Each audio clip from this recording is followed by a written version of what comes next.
Welcome everyone to the Future Work Scotland, to our May event. Delightful to see you all. If this is your first time with us, very warm welcome to you. If you've been with us before, welcome back. Just the usual formalities. We want everyone to have a great experience. So yeah, we have a very simple code of conduct. Respect one another, that's all we ask. And we'll do a few community shout outs later in the session. We do have some exciting announcements for you all today, so look out for those. And we'll share some other bits and pieces later as well. Question and answer wise, if you do have questions as per usual, feel free to stick them in the chat, prefix them with a Q. It makes it easy for Donald and I to spot them. I'm going to hand over to our wonderful guest speaker in a second, so I'm sure he might pause at various points and lead you in if you have any burning questions. So we'll see how we go, and it gives me great pleasure to welcome Neil Jurd to Future Work Scotland this evening for me. Yeah, recently Donald and I were lucky enough to meet Neil in person, and then when he was up in Edinburgh, so that was delightful. Neil's a leadership thinker and an author, and he's got numerous other talents. His leadership acumen really built over many years, being an officer in the British Army, and he's also been teaching at Sandhurst, which for those you don't know is the Royal Military Academy, no less. He's got numerous other pursuits, and he supports a number of other charities, etc. And he's got a number of clients across various sectors. And of course, he's with us this evening because we're talking about some of the great insights from his excellent book. I have here the leadership book. Donald and I both read it. It's fantastic. It's been getting great reviews and lots of fantastic acclaim, and rightly so. Without further ado, I'm going to hand over to Neil so he can help us learn some more. Neil. Sath, thank you. I enjoyed all of that ado, and I could have tolerated more ado, but thank you very much for that lovely introduction. Hello, everyone. It's nice to know the temperature everywhere in the world. I can see that's an important service that you get from this this forum. I live in a place called the Lake District. It rains here. That's why there are lakes. So I'm going to show you some slides, and just let me go through that fussy bit at the beginning where I press buttons, nothing happens. Then I say, can you see that? You all look a bit blankly at me, and I have another go. So if I could just start the pantomime.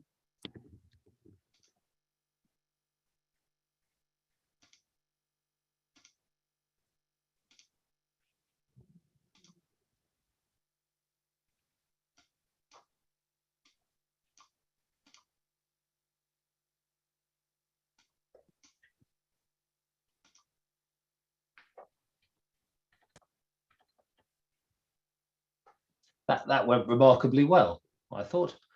So you've seen half of my slides. Have you got any questions? So I'm Neil Jurd, and as Sath said, my background was military a long time ago. In a minute, you're going to see a picture of me a while ago. I have an idea how much older I look now from the fact that Donald said, "God, you look young there." But I was an army officer, logistics specialist. I also led a Gurkha unit in Iraq in 2006, 2007, where, well, amongst other things, I was injured, but we had almost 200 of us out there. It was a very challenging tour. We came under a lot of fire. And it was just the time when we'd announced that we were pulling out, and that led to a lot of instability. I was an instructor at Sandhurst, as Sath mentioned. I also led a counter-terrorist team in Yemen, working with the Yemen counter-terrorist unit.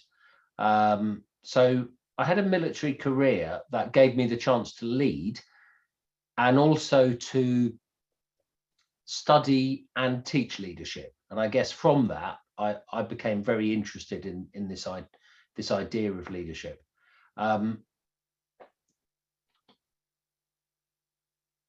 In terms of what happened next, I actually left the army in, that's the picture of me looking young.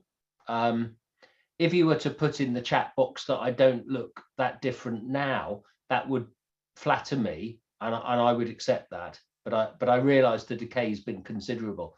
I left the army in 2009 and was logistics director at British Sugar. But my wife was killed in a car crash on my 40th birthday, leaving me with my daughters. I say leaving me with, but to bring up my 2-year-old and 4-year-old daughters. So I left that job because I didn't feel I could balance, delivering sugar suddenly felt really irrelevant.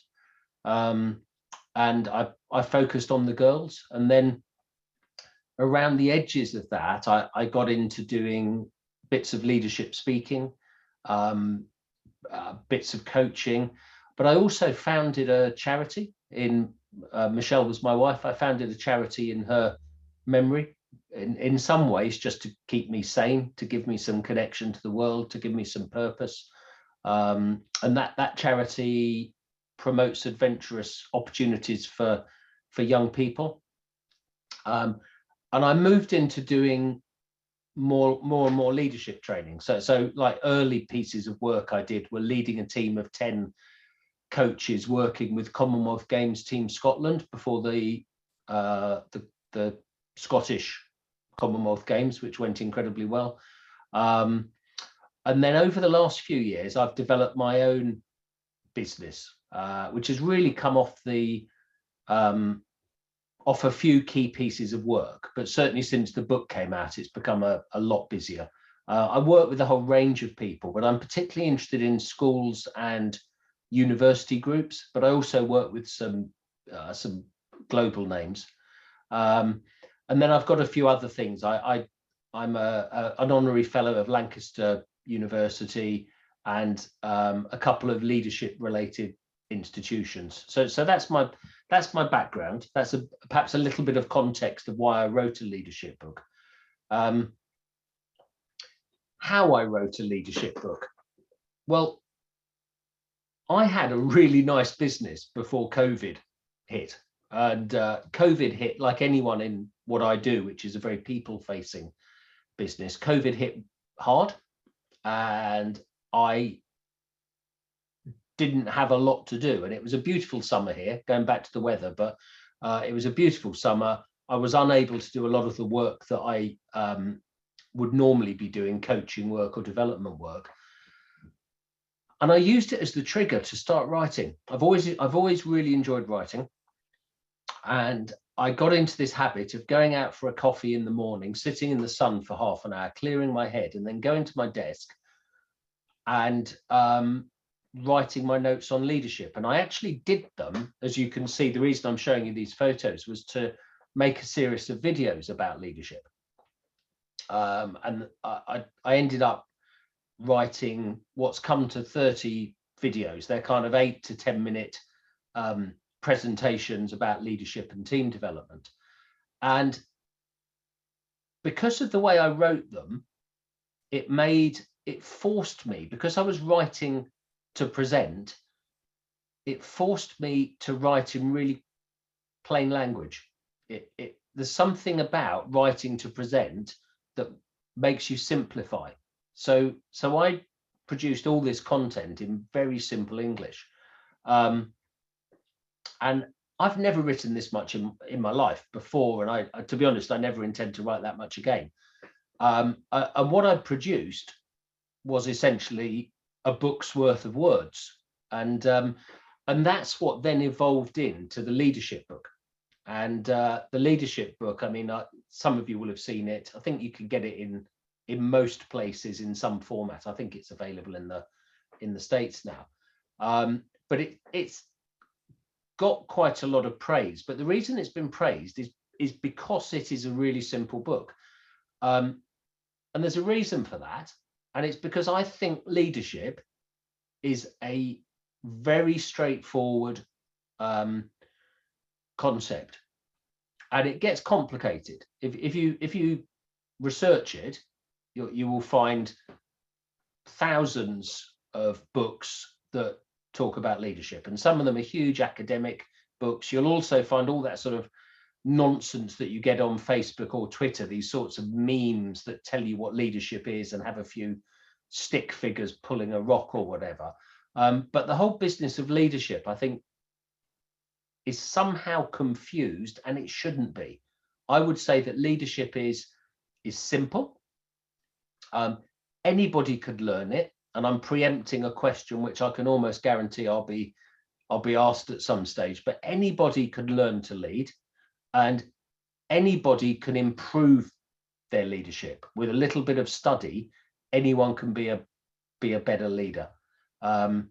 We can get into the whole kind of, are there born leaders, a bit later. Actually, let's not get into it. I'll just tell you, yeah, some people are probably more inclined towards it, but anyone can do it. Anybody can do it. And I'll talk a lot about being yourself in leadership, because I think that's the essence of it, actually, being yourself, lead this whole kind of authenticity. Being yourself as a leader is really important.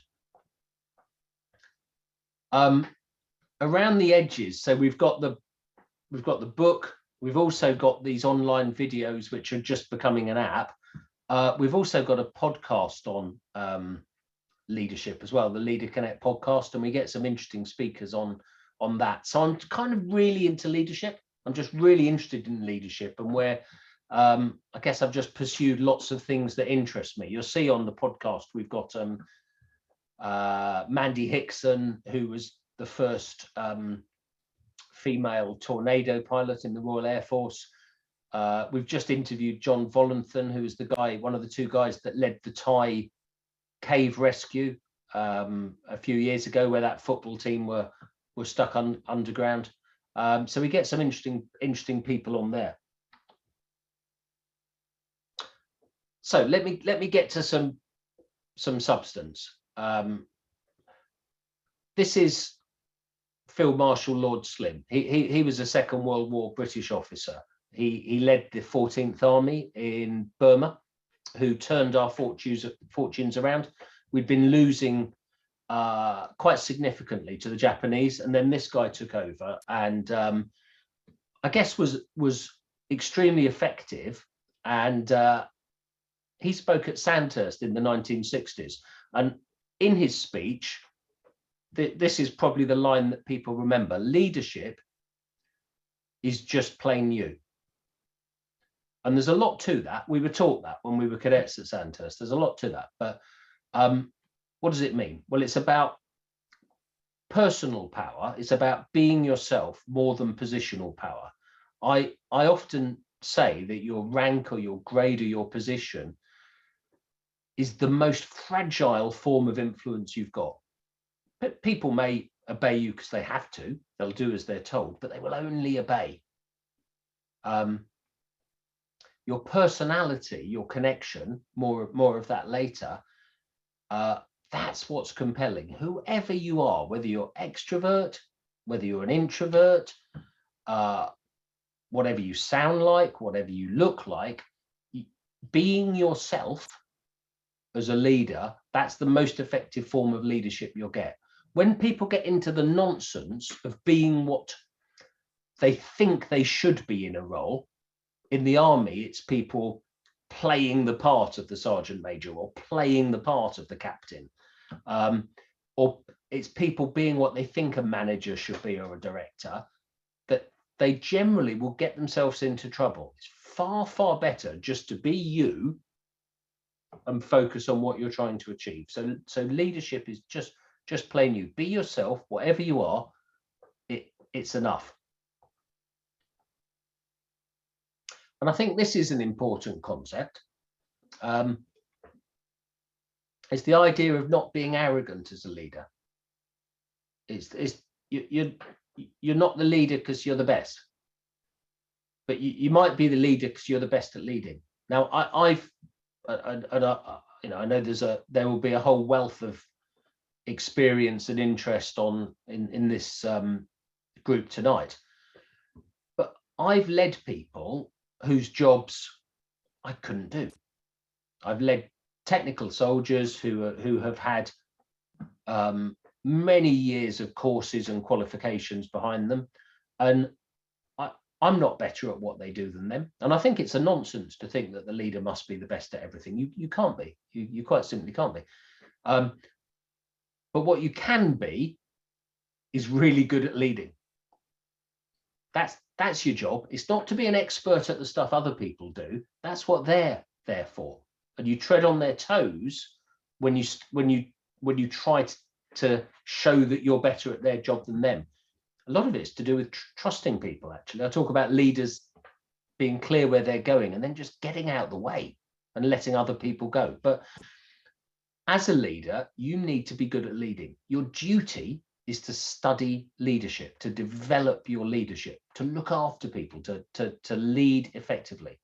But you're not there because you're better. If you're chasing the perks, if you're in there for advancement, if you're in there for your next promotion, people will see through that, and they won't like it. So my definition of leadership, and I'm going to break it down into bits, but it's this: leaders achieve things far beyond what they could do alone by engaging others intellectually and emotionally in pursuit of a clear and compelling purpose. And there's really kind of three elements to that. So let me just talk you through the first bit. Leaders achieve things far beyond what they could do alone. That's crucial. Leadership's like a force multiplier. Lots of junior leaders, I see it, I think I see it everywhere actually, but I seem to see it a lot with teachers in junior positions, think that leadership is a grind, that leadership means putting the extra hours in, justifying your position. I call it senior teacher guilt.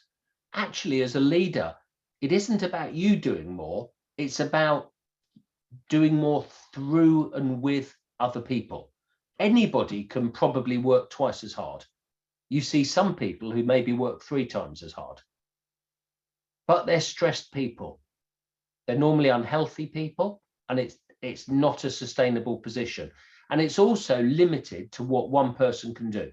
However hard you work, there's a human limit to it. As a leader, your effect is potentially immense. It's as big as the number of people you multiply your effect through.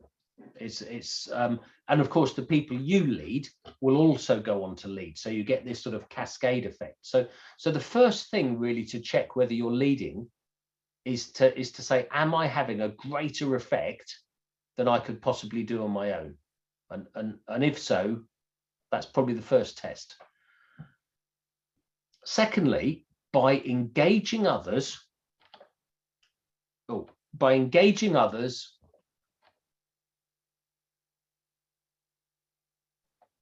intellectually and emotionally. Engaging others intellectually and emotionally. So there's 2 aspects to that a leader's doing. Firstly, the intellectual engagement.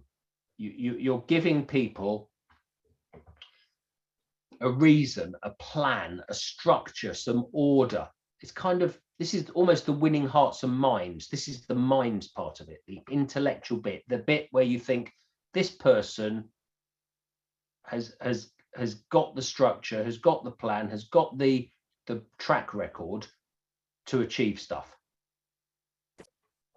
But also emotionally, and winning people over emotionally, and I'll talk a bit more about this further down the line if we get there. Emotionally is the bit where, as a leader, get people a bit excited. You're connecting with them.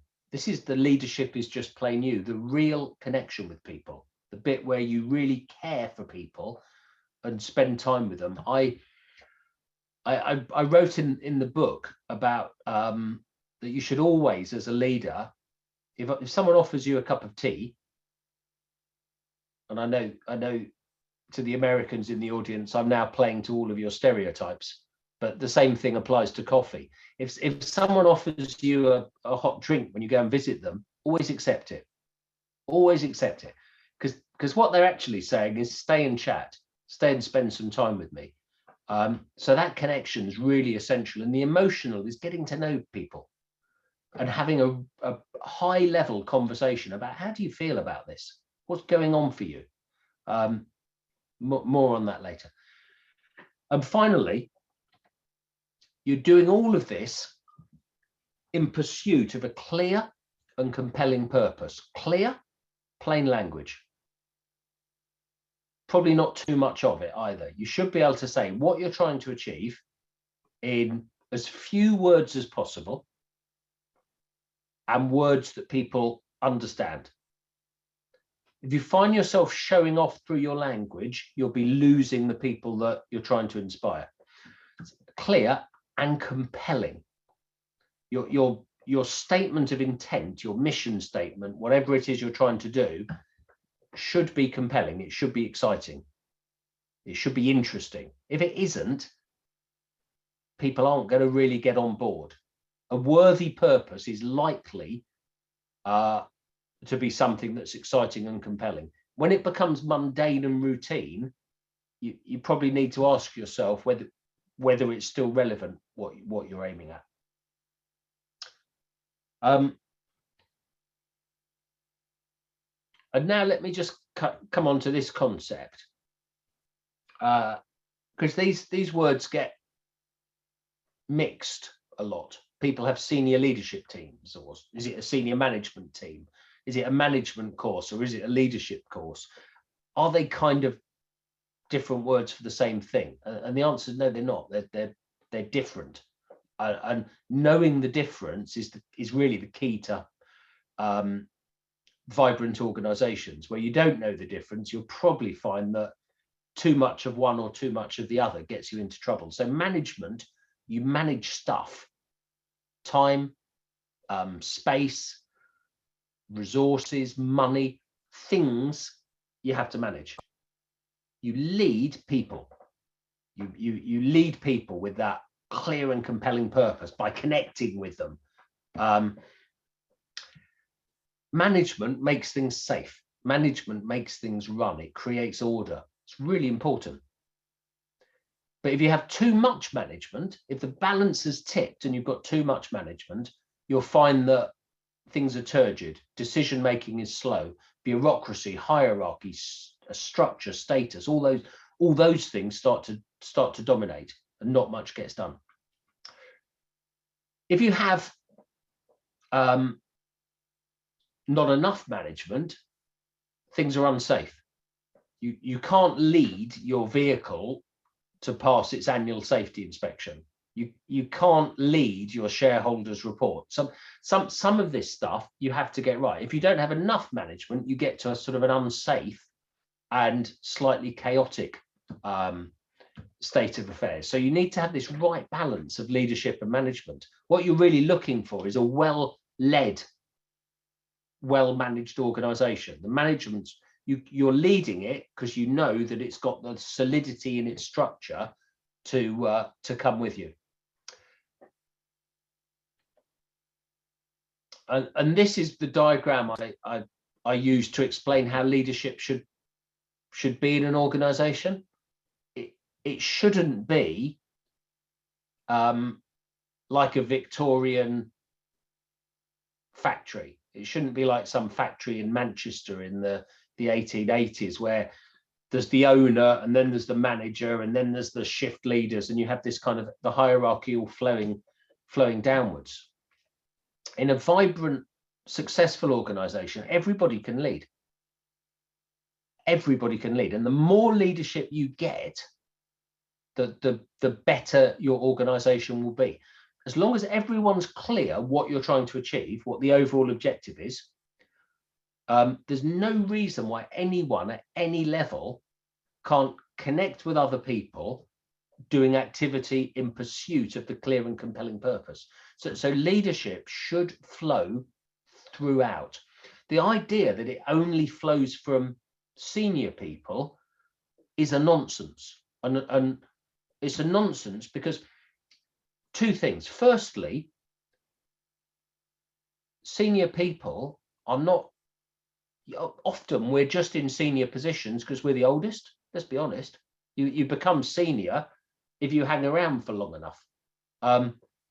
Seniority doesn't have any, and honestly, I've become more and more convinced with this. The link between seniority and intelligence is spurious. But even if you are the most intelligent person in the organization, you cannot possibly have the capacity to be involved in every decision. And good organizations make good decisions at the fastest possible pace. If they are all going through one person, that doesn't work. So that's why you don't want everything going through the top people. In fact, the more that goes through the top people, probably the more clogged up the organization is. So you want leadership at every level. You want people at every level able to make decisions because they know what the boss is trying to achieve. There's a lovely military principle called 2-up intent. So you know what your boss and your boss's boss, people 2-up you in the hierarchy, you fully understand what they're trying to achieve.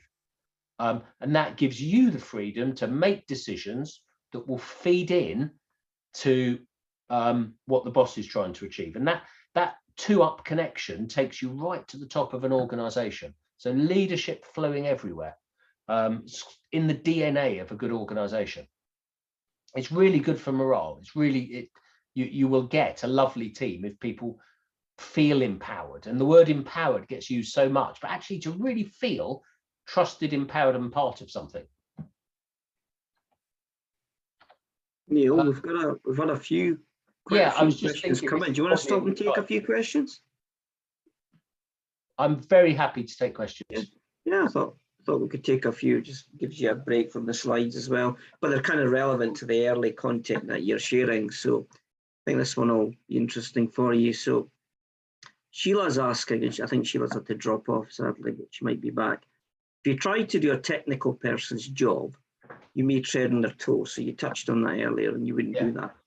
But a lot of technical people only respect those with some knowledge, expertise in their area of expertise. How do you establish credibility? You know enough. You understand the parameters. You take an interest. You value and respect the person. But what you don't do is behave as if you know more about something that you don't know more about. And that's where arrogance can get people into trouble. I think most technical experts want to know that their technical expertise is valued and understood. They're not actually looking for someone who knows more than them, because if you've always got to work for someone who knows more than you, I think your own brain is kind of boxed in slightly. So I think it's really about respect. Like, as you said at the introduction to this session, actually, Sath, it's a respect thing. Oh, good, like that. So this one's a bit interesting. So I don't know quite what the context was, but it must have been something you said earlier.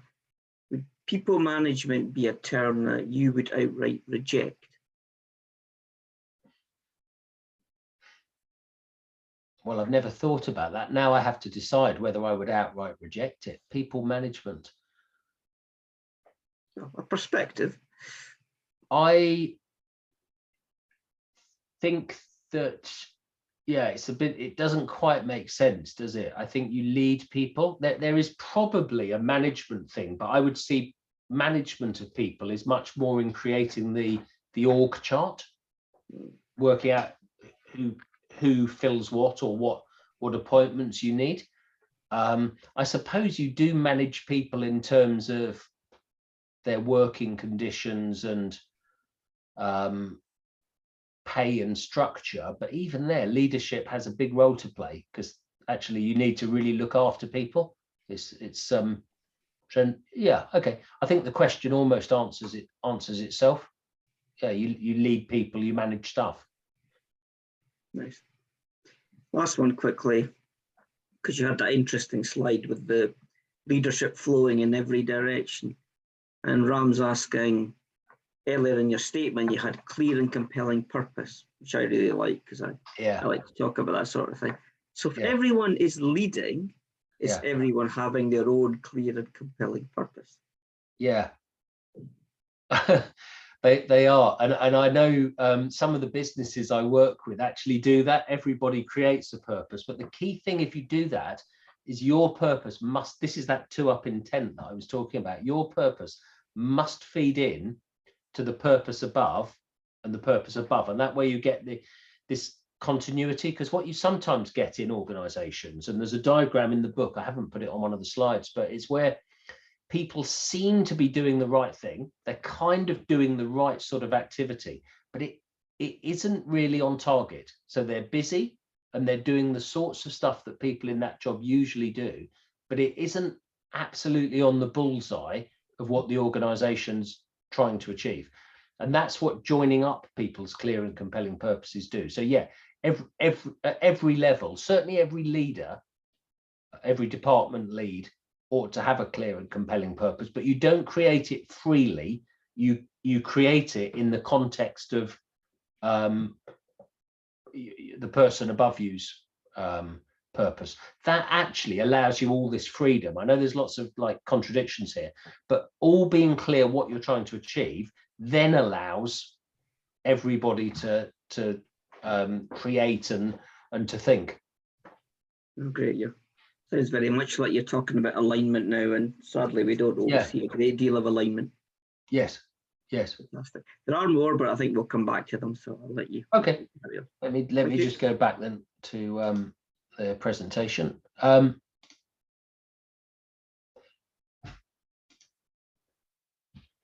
So what I'm going to do now actually is show you a doodle video, which we only put it online a few days ago, but it gives you a bit of a summary actually of the sort of stuff I've been talking about, and introduces a couple of new ideas. So I'll show you that, and then Sath, that might be the time to come back with any, a couple more questions if you'd like to. This takes about 6 or 7 minutes.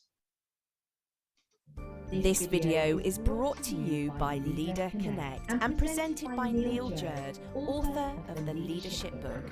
Find us online at leader-connect.co.uk. Any positive activity involving more than a few people requires leadership, from local sports teams and community shops through to tackling poverty and climate change. Leadership is the catalyst that makes things happen. I'm Neil Jurd, author.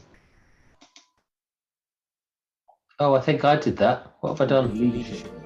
That was me going on to chat. Who led soldiers on operations around the world and instructed at the Royal Military Academy Sandhurst. I work with a wide range of organisations, from schools and universities through to global companies. Over the years, I've helped to develop many thousands of leaders. A lot of people worry that they're not born to lead. Here's the good news: they are wrong. In the words of Field Marshal Slim, a World War II British officer, leadership is just plain you. By that, he meant be yourself. Don't hide behind your rank or your grade. Leadership doesn't need a posh accent or a fancy degree.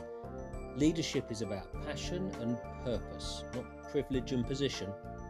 People will connect with you, the person, not you, the job title. Ranks and grades are the most fragile forms of influence. If you care enough, whoever you are, whatever you want to achieve, you can develop your leadership skills and increase your impact. Because as a leader, your impact is multiplied by the enthusiasm, energy, thinking power and effort of others. Leadership isn't about working the hardest. Leaders who work long hours and eat lunch at their desk have a negative impact on team culture. Leadership is about having an effect, not wearing out a keyboard. Some of the most effective leaders make a point of not looking too busy. They always have time for others, and they also prioritise time to think and recharge. As a leader, you won't have a significant impact until you've learned how to have that impact with and through others. How you behave as a leader matters. Effective leaders are honest, straightforward and caring. The Sandhurst motto is serve to lead. Officer cadets wear those words on their cap badges. And this is an important concept.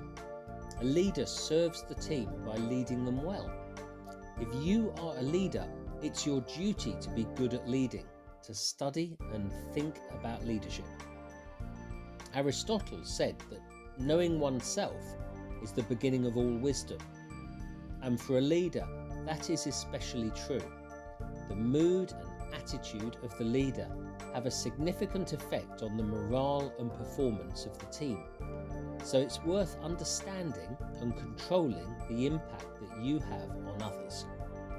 Your presence as a leader should be a positive for your team. They should feel safe and energized in your presence. Now, leadership isn't complicated like an MBA. It is simple and it's easy to learn. In fact, it's so simple I can sum it up in 2 words: connection and direction. First, I'll explain connection. All good leadership is built on relationships. Get to know people and let them get to know you. Visit people, chat with them, put them at ease, and work hard to listen to what they say and to value their perspective. And if they offer you a cup of tea or coffee, always accept. They are offering because they want you to spend time with them. This might not feel like work, but it's one of the most useful ways that you can spend time as a leader. And direction. It's your job as a leader, more than anything, to know what you are trying to achieve. People will only want to go with you if you can tell them where you're going. In the British and US military, the first principle of war is selection and maintenance of the aim. To be successful, a commander has to be clear what they are trying to achieve. In my work, I talk about clear and compelling purpose. By clear, I mean simple to understand, use plain language and use exactly enough words to make the point and no more. And by compelling, I mean it should make people want to be involved. You won't inspire with a purpose that includes statistics, compliance, or generating money for others. People are unlikely to get passionate about turning 87% into 89%, getting a higher grade, or making shareholders richer. For example, a school might define its clear and compelling purpose as providing the widest possible range of opportunities to give our pupils every advantage in life. You can imagine how a statement like this would focus and energize the school community. That school would look and feel very different from one whose only focus was exam grades and passing government inspections. And if you get this clear and compelling purpose right and make sure everybody understands it, people will be motivated, empowered, and focused. You will get the sense that everybody is working towards the same thing, because they are. So that's leadership. Nothing complicated, just be yourself, connect with others, and be clear what you are trying to achieve. And remember, great leadership isn't hierarchical like a Victorian factory. In successful teams, leadership flows in all directions. So one of the most important things you can do as a leader is to encourage others to lead. Leaders grow leaders. It's been a pleasure sharing these ideas with you. I hope you can use leadership to do good things in the world. This video is brought to you by Leader Connect and presented by Neil Jurd, author of the Leadership Book. Find us online at leader-connect.co.uk.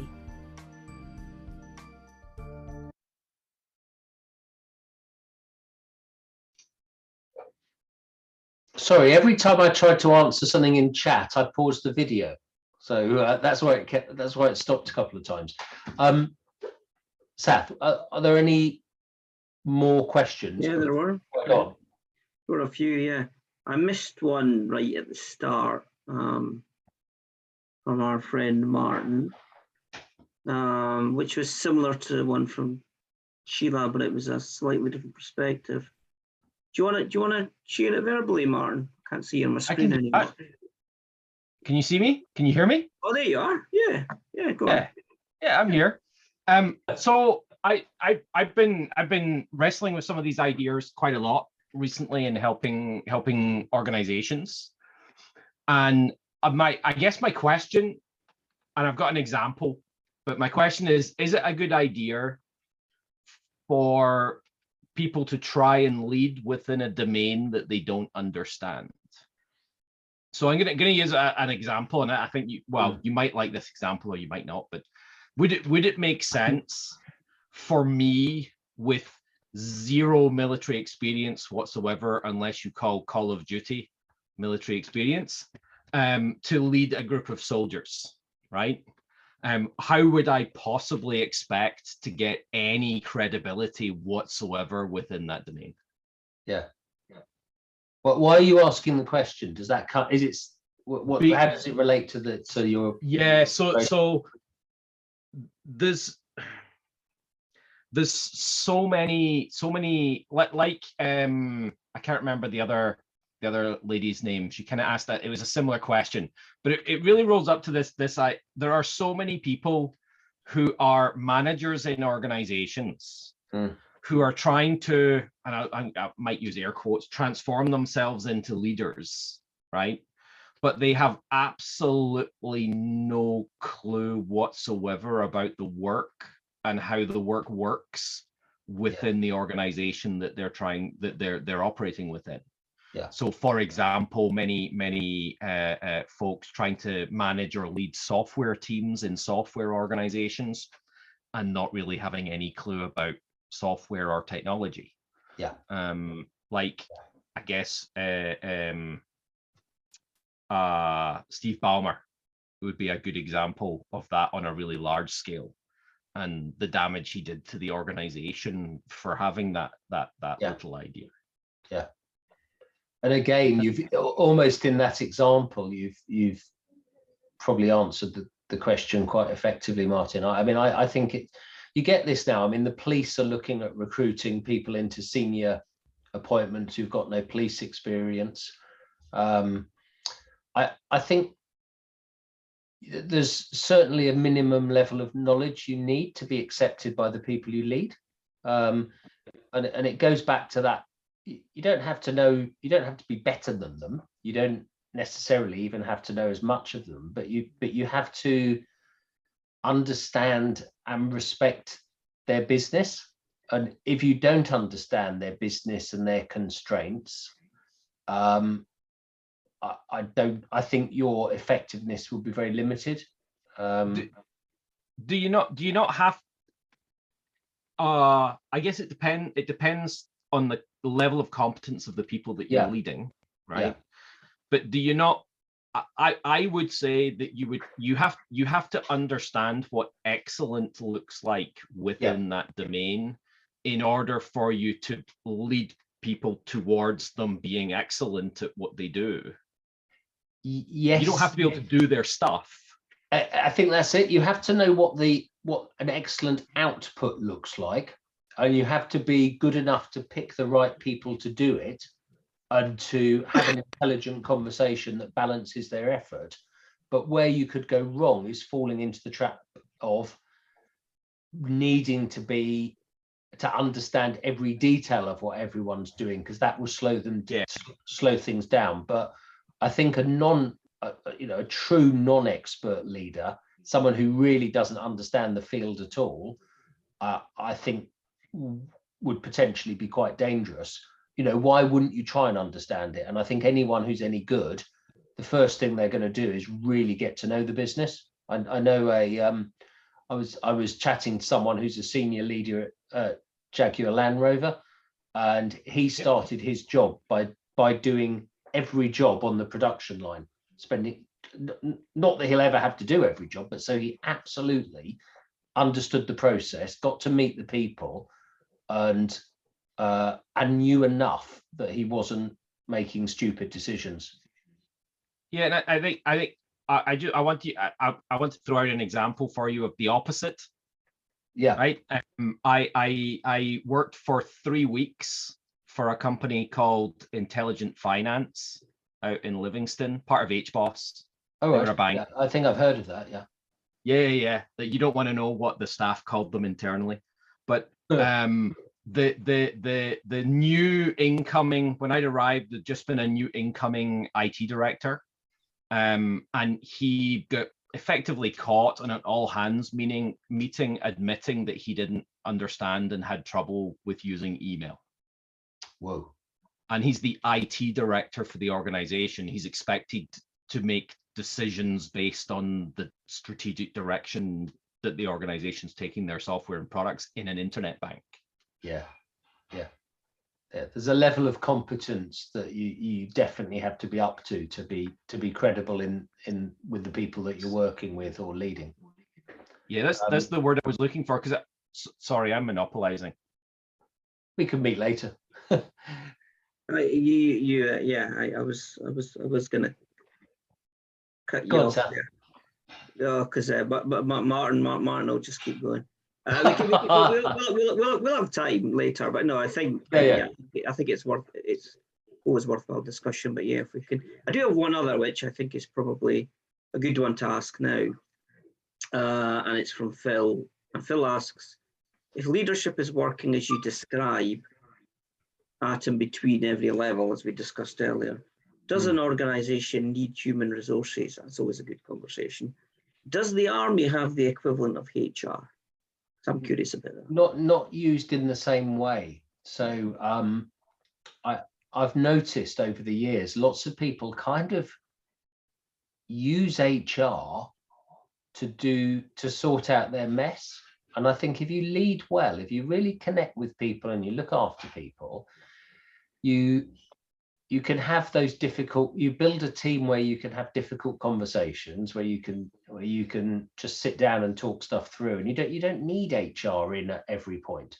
HR, I've seen people in businesses or other organizations get really frustrated and then call in HR. And there's a middle zone where if you're leading well, you probably don't need to call them in the first place, because the problem probably won't be there, because most frictions come out of poor relationships, and if people get the relationships right, you just don't get, it might be idyllic to say you don't get any problems, but you get far fewer problems. There is army HR, but it's used for, and bear in mind, I've not been in the army for 11 or 12 years, but it's much more based around posting people to their next job or deciding who moves up a grade. It's slightly different, I think, because you're in the organization and you stay in the organization until you leave it. So HR is more for career management. The difficult stuff or the motivational stuff is done by leaders. Your leader will tell you when you're doing well, and your leader will tell you when you're doing less well. There isn't like an outsourced function, which is maybe what you suspected from the fact you asked it, sir. Yeah, I think it's good. Yeah. Thank you from you. It's Phil's question, but yeah, I was curious as well. Okay, no more questions just now. Thanks. Okay, let me just go back to the presentation then, and I will.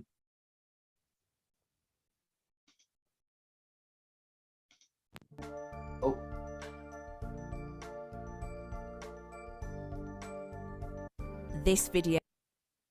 So I'm going to show you this because it's one of the probably the most important models in the book, and it's to do with how we connect. And I didn't make this up, so some of you may have come across it before. I think it's used. I've certainly seen doctors taught this in terms of how you connect with people, but it's really important for leaders. Because we connect with people at different levels, and I'll just explain these levels. And actually, probably below the pyramid there's a level of no connection. People that you know, people that you might see every day, they might catch the same bus as you, or they might go to the same Costa as you, or they might work on the same floor of the company as you, but for some reason you've just never connected, and it starts to get awkward after a while, you know, where you're like, oh, I know you, but don't know what to say because I've left it so long. And then above that, you have the lowest level of connection, which is ritual and cliche. And ritual and cliche, it exists everywhere. I mean, in Britain, it's where I live in the north of England, a ritual and cliche conversation will be, you're right, yeah, I'm all right, you're right, yeah, I'm all right, love. And people will have that. And if you need me to translate, it means, hello, how are you? I'm very well, thank you. How are you? And people will have that conversation without really engaging. It's like a formality. And people, you see people in the high street having that, and they don't even slow down. They're like, they keep walking as they go past. But often you get leaders who will say, well, I spoke to her today, I spoke to him today. And what they actually mean is they said, you're right. And the person went, yeah, I'm fine. And that was the depth of inquiry. Above that, you get to facts and information. And this is where people talk about stuff that they know. This is that knowledge is power. This is, well, I've heard that profits are up 17.2%. Oh, I've heard that there's a takeover of this. Oh, I've heard that we're investing in that. I've heard there's a new whatever starting. And you just say stuff you know. And it's quite boring, actually. And a lot of conversation, if you think about it, if you were to consider, like, you know, your average day at work, an awful lot of communication never gets above that yellow level. People go through the formalities and they talk about stuff they know, and you don't get much of the person. The first level where you get the person in the conversation, really, they're not just passing stuff on or going through the motions, is ideas and judgments. I'm going to tell you what I think.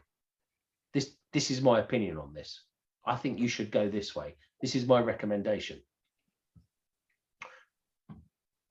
But it's not compelling. This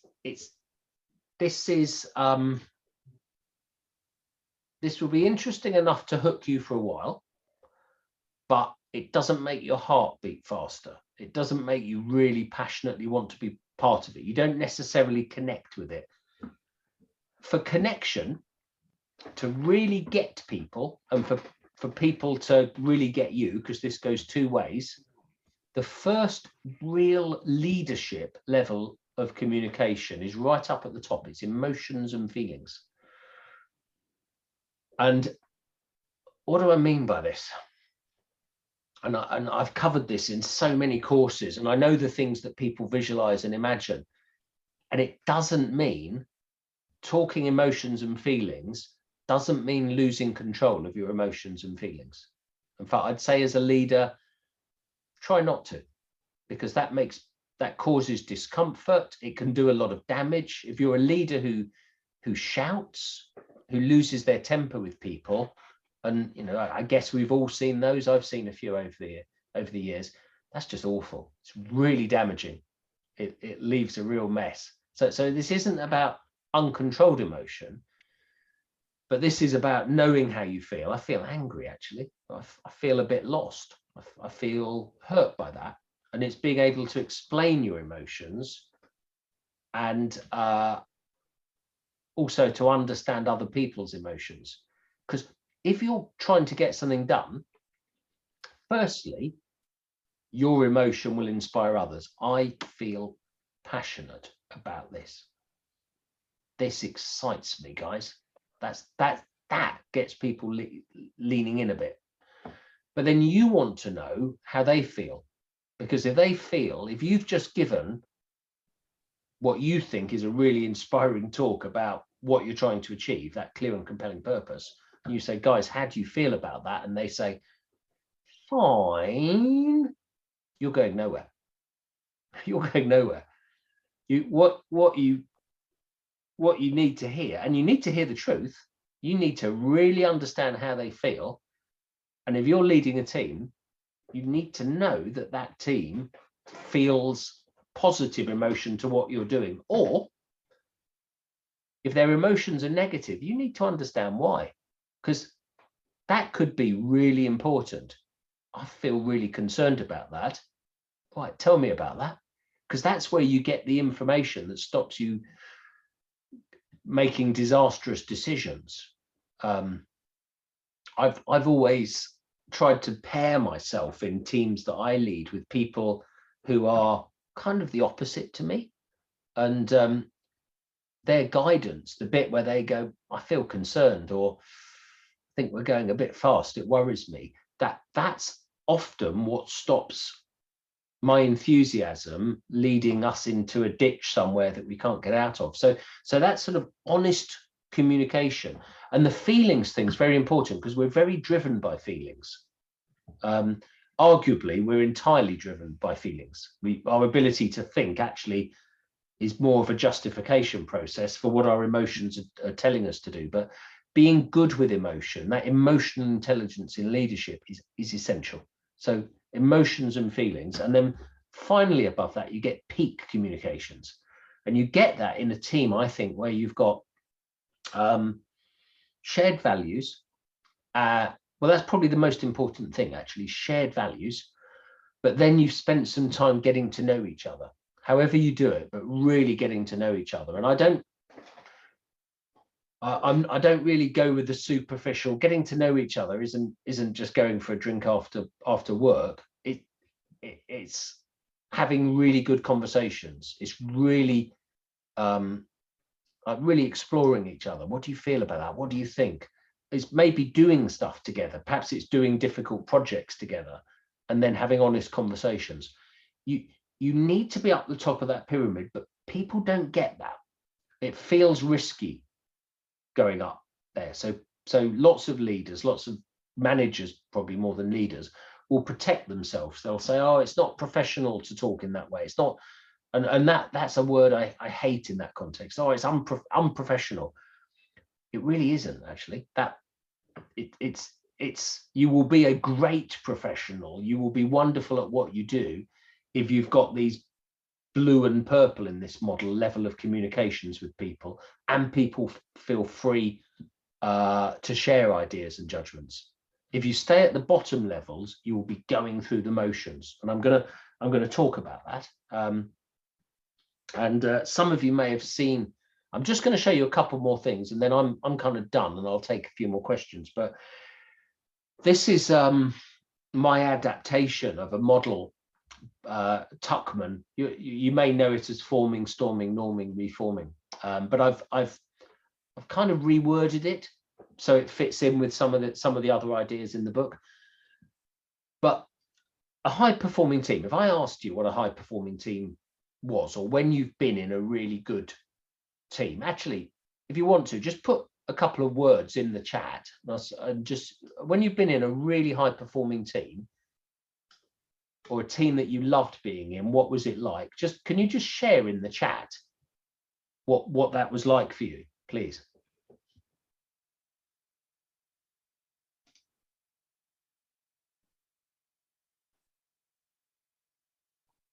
So fun, absolutely fun, high trust. Awesome, equality, trust, passion. Good crack. Active listening. Hello, Doc.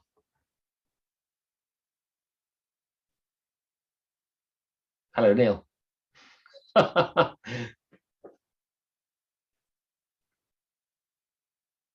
Yeah.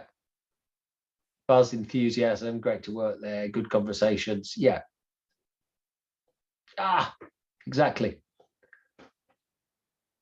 Yeah, autonomy and supporting people in allowing them to make mistakes, really. Highly supportive. Thanks, Niall. Nice to see you as well, by the way. Lots of freedom of action.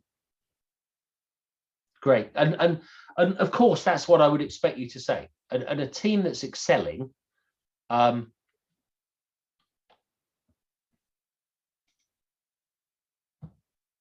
clear boundaries. Yeah. A team that's excelling will look like this. It will buzz. It will be exactly what you've all just said. You'll recognize the words in that column as being really similar to what came out there. Energized, creative, people are buzzing, someone said. You've got the freedom to think and to make stuff happen, and you're excited when you go to work because you think, I'm going to do a bit more towards whatever. There's trust between people. You know that you're all on the same team. You know people are doing their best. You know that no one's trying to stab you in the back. It's really inclusive. And I thought about this, about why is diversity and inclusion so important? And it's just simple. You get the best people. It's a nonsense to think that all the best people look and sound like you, whoever you are. The best people could be anything. So in this sort of team, you're inclusive in the interest of getting the best.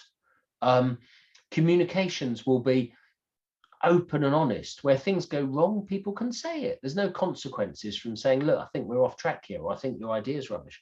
And there's this freedom within boundaries. You know the limits, might be financial, might be behavioral, you know what you can't do. And then you're left alone to be brilliant within that mix.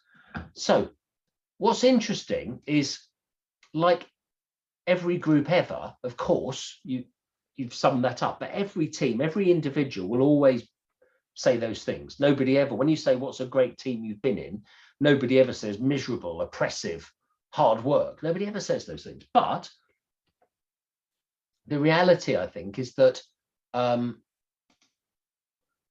huge number of teams, most teams, sit here in what I called stagnate.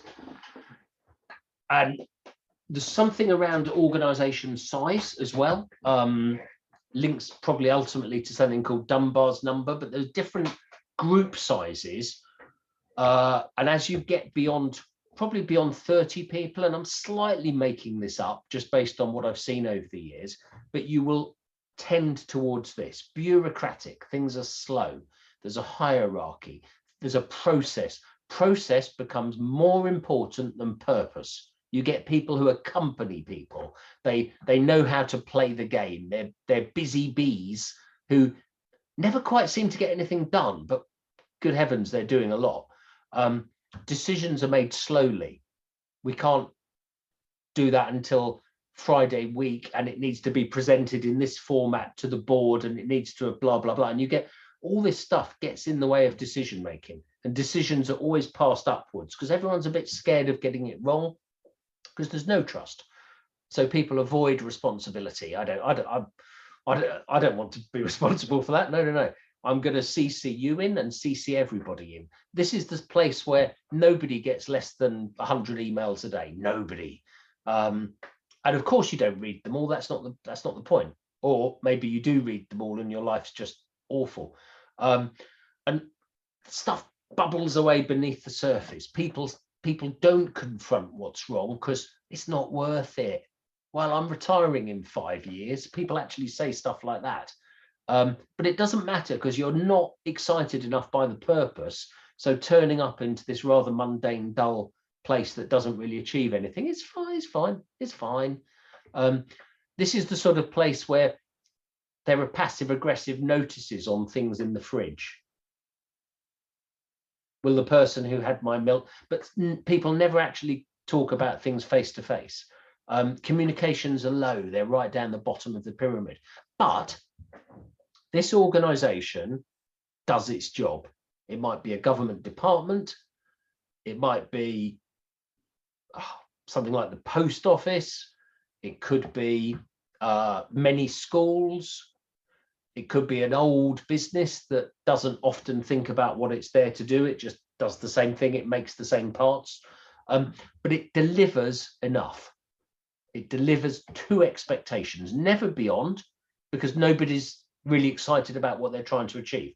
So they do what they need to do and they don't do more. And it will never transform. And it will, if there's any competition, the competition could well outperform it. But it feels safe as well. I should just explain what I mean by that. people thrive within this. There are people who've got their company car, their corner office, nobody's asking too much of them, they get their status, and you'll get individuals who are very invested in this rather unimpressive, slow-moving beast. To move out of it, you go into what I call rebel. It's the bit where you say, this isn't good enough. I don't like this. We need to be a bit better. Why'd you do it that way? We're failing here. Look, they're better than, and it gets uncomfortable. Stuff starts to get challenged, but it will be a bit messy. Depending on what you're in, this is where you start to get social media action working against you. This is where you start to get really nasty gossip. This is where even unions get involved. This is where you start challenging stuff. The leader might do it, or other people in the team might, but you get into this rebel, and it does feel like a bit like a rebellion. But this is what tidies an organization up. This is what I call recontract. It's the bit where you literally recontract. You say, let's work out how we work, and you set the conditions for success. You go, what is our clear and compelling purpose? The biggest thing, the most important role of the leader is to know where you're going. Make sure your team's got that clarity. So you think, what is our clear and compelling purpose? You work on the cultures. There's that lovely phrase some of you will have heard of before, which has been attributed to a few people, but it's culture eats strategy for breakfast. What does it mean? Get the culture right, you can achieve stuff. If the culture's wrong, your plan won't happen, because people will be so busy fighting each other that they won't be going anywhere. You understand what the rules of the game are, these freedoms and constraints. You work out how you make decisions, the agreements, like the first person to face the issue makes the decision if they can. You make sure you've got the right people in the right tasks. You maybe up-train people, move people around, recruit the right people, and put a lot of effort into developing your team. If you do that, you will be able to outperform the stagnate, but you have to go through a bit of a journey to get there. And that's a leadership challenge. Getting a team from the left-hand side to the right-hand side is a leadership challenge. And most people are scared of that. Most people will say, it's just not worth it. Or is it worth it? And that fear barrier, probably in 80% of organizations, it just doesn't get crossed. It just doesn't feel worth the friction and the turmoil. I'm going to introduce this very quickly. It's something in the book that I think is very powerful, and it's this idea that how good an organization is has got these elements to it. Potential, how good it could be, the people, what it is you're offering, but minus interference. What gets in the way of you being brilliant? And that can be things that are wrong with your culture. In fact, it's probably going to be stuff in your culture and in the way you work. And you as a leader are trying to maximize people's potential and then take away whatever interference is affecting their performance. I just want to show you one more model, and then I'll take questions. And it's this, because it's one from the book. And I talk about blue zone and red zone leadership. And I'm guessing quite a few of you may have, well, I know some of you have read the book because you've told me you have, but blue zone leadership is the leader that just does it right. You focused on the objective, you connect with the people, you work in that right-hand column, you get this beautiful culture, and you let people get on with it. And you do that, people will respond, they'll create, you'll get positivity back from them.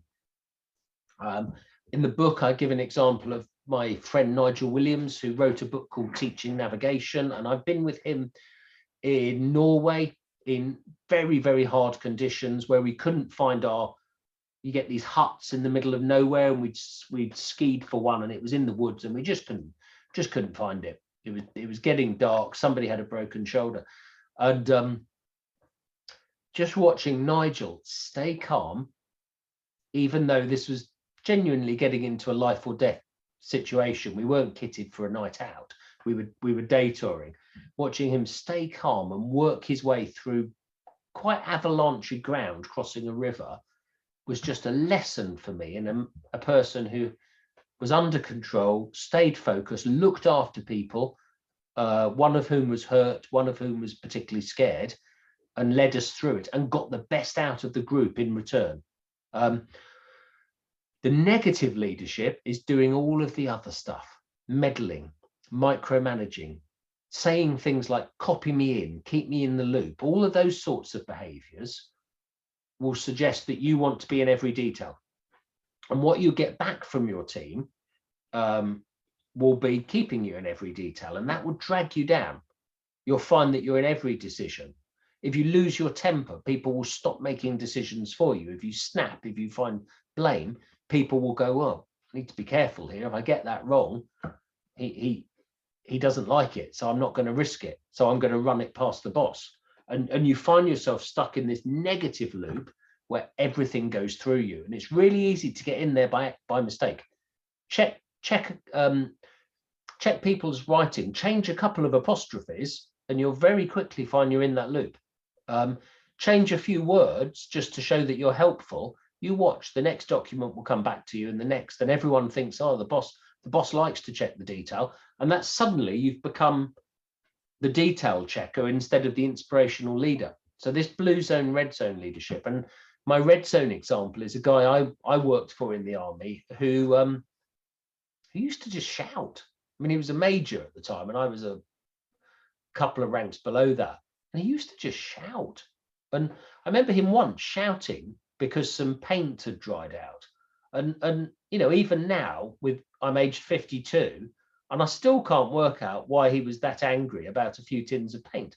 But that shouting definitely had an effect on me and the other officers, that we were just really, really wary of this guy. I didn't really know what he wanted, but I knew that I didn't want to be shouted at. And I think the response there was probably avoiding. I don't want to have the conversations here. I probably don't want to tell him any bad news.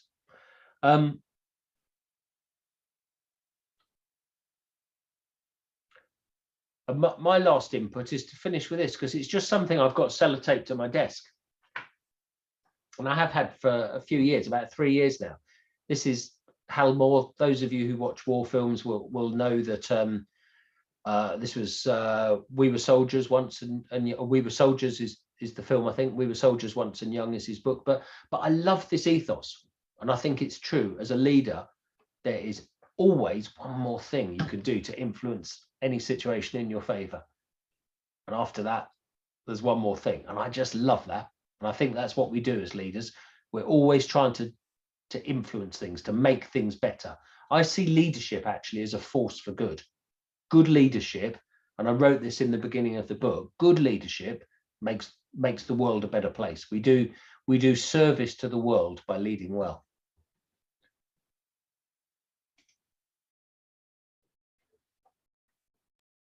That's it. That's my stall. That's my leadership stall. Do you have any questions? There are a few. There's probably others further down, but there's one I spotted, so I found it's from Niall. And I'm guessing it's related to your sort of pyramid from earlier. Is anticipating the leader's needs and vice versa, and getting them right almost all the time an example of peak communication? Yes, I think so. It depends what we mean by leaders' needs. If the leader looks like they need a cup of tea, that would be sucking up to the leader. But yeah, if it's being so tuned in on purpose to what the leader's trying to achieve, and kind of being able to contribute seamlessly to that. But I wouldn't say, okay, so my issue with that is it shouldn't be unquestioning. As a leader, you actively want people that maybe they understand your needs, but are also closely watching you to make sure that you are on track. Being a great follower isn't really about being a well, it isn't about being a subservient follower. Being a great follower is about being a positively challenging follower, somebody who brings their brain into the process. I guess you could say in peak as well, is that the leader who understands the team's needs all the time? And I'd say yes, it would work in both directions.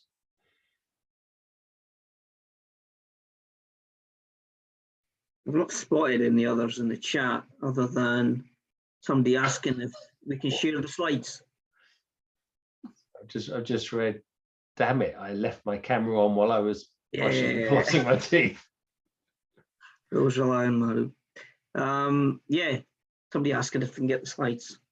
Are you okay to share? Yeah, absolutely, yeah. We'll make shall I just send them to you, Seth? Is that the easiest way? Yeah, we'll circulate them with the recorder. Yeah, that's fantastic. Thank you, Neil. I don't see any others, but we've got time for one more, and then I'll wrap up. If anybody wants to unmute and ask Neil a question while we have him, you're welcome to do so. Feel free. Hi, Seth. Hi, Neil, everyone. Hello, Saj. I've not got the best bandwidth, so apologies for the camera remaining off. Thank you for such an insightful and inspiring talk, firstly, Neil. Thank you. Super. And just wanted to ask you, when does one know when it's time to transform or transition from being led to becoming a leader?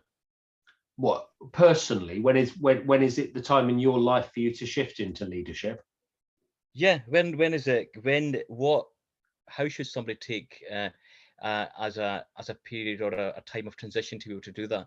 What's a good way to be able to look for signs to be able to do that? I think when you're asking that question, it's an indicator that the time is coming.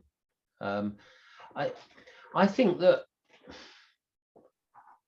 there's stuff out there that needs to be done, whatever it is. There's stuff that we all believe in that we would like to happen, and you can move into leadership in quite a small way. It doesn't have to be a very dramatic act. I don't think leadership is always, well, it's certainly not always huge organizational leadership. It's often just changing something in the road that you live in, or doing something for your kid's school or a sports team. And I think where something needs doing, maybe that's time to lead.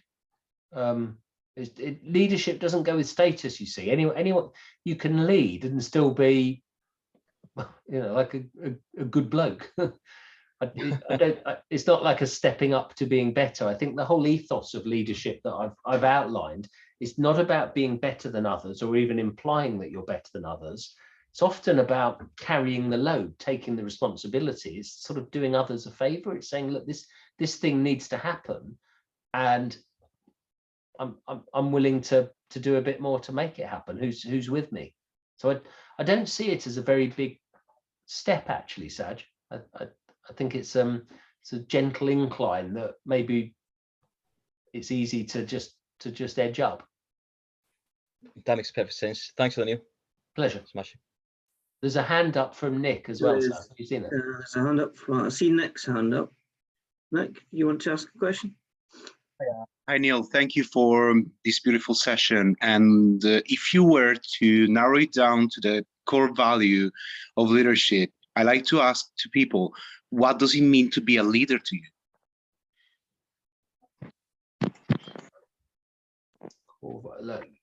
Core value. What does it mean to be a leader? Yeah. What does it mean as the core value? If you were to answer in a couple of phrases, the basics of it. I think it's about being alive and caring. I mean, I've never said those words in that context before, but I think it's an act of engagement. But